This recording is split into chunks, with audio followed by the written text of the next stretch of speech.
大家好，我是夏妈，今天分享一个葱油饼的做法，层次多，劲道又柔软，喜欢呢大家可以试一下。首先准备高筋面粉300克，里面加入1小勺盐，再用60度的热水和面，水量约160到170左右，搅拌成面絮状，揉成光滑的面团。表面刷上1层油，用保鲜膜盖住，松弛30分钟。再切1块钱的葱花，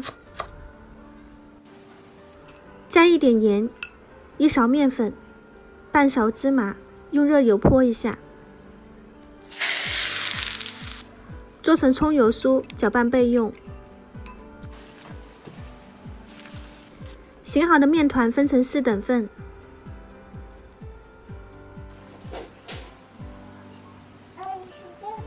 把面剂擀成长条，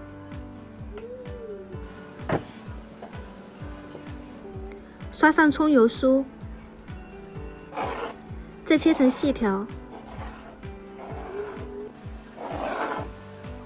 撑开后再卷起来，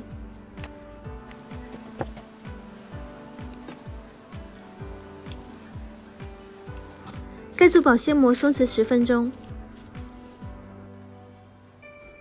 再把葱油卷擀成葱油饼状，越薄越好。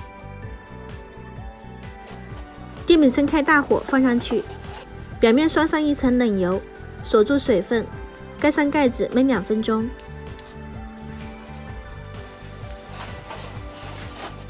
翻面，再刷上1层油，烙2分钟就可以了。